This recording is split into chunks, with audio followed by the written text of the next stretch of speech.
Hello, this video is going to demonstrate how you can manipulate your Google Calendar settings. As with a lot of Google apps, you can do the exact same things several different ways, and Google Calendar is no exception.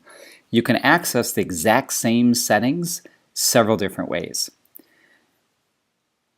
Up here in the upper right hand corner, I can click on the settings cog and I can get to settings here. I can also get to settings to individual calendars that I've created by hovering over a calendar, clicking on the drop-down menu, and you can see it gives me options to edit notifications, share the calendar, and calendar settings. If I click here in the settings cog and I go to settings, it brings me to general calendar settings. This is where I would make changes to things like how the date and time is formatted, what day of the week my calendar starts on, how long I want my events to be. So this has lots of general formatting for calendar itself. If I click on calendars, here it brings up all of the calendars listed, kind of like I had in the left navigation before. And just like it had in the other navigation over here, it gives me options to edit notifications, my sharing settings, and to edit the calendar settings itself. So basically the exact same settings here can be gotten to those two different ways. So I'll start by doing notifications. If I click on notifications, I can change the notifications of how I'm notified, whether I want it to, if I have a calendar event, if I want to pop up on my computer, if I want to receive an email. You can turn on text messaging to get text messages for notifications as well, and that can all be configured from this page. Otherwise, if I want to click on a calendar itself, it gives me the calendar settings for that specific calendar. So one of the most common things you'll do with the calendar is you'll share it. So if I click on share this calendar, it brings up the sharing page. Now you can see here I've shared this calendar with others, and I've shared this calendar with everyone in the organization, the Oshkosh Area School District.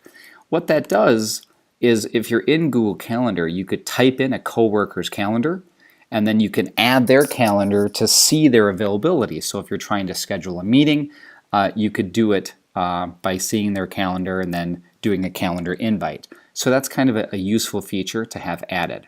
So I'll go back into sharing this calendar. Say this is the exact same screen. So I have this shared, so it's public. I have this checkbox, make this calendar public. To add in people for this calendar, I can just type in a name, and then their name will pop up, and I can add their email address rather, and it will add them as a contributor to that calendar. Once they're added, you have options for their access level to the calendar. You can access whether they can make changes to events or if they can just see events. And there's also an option where if you can only allow people to see if you're free or busy. So they wouldn't be able to see where you are or what you're doing. They would just see that you're either busy or you're not. Now, if you don't want your calendar to be public, for example, here I have a family calendar which has like doctor's appointments and things like that in it. That calendar I don't have shared publicly, so only I can see it. And I have shared it privately with my wife, so she can make changes to events, she can add things to this calendar, I can add things to this calendar, but nobody else can see this calendar other than my wife and I. So you do have lots of different options when you are sharing a calendar. So I'll go back to a calendar that I do have shared.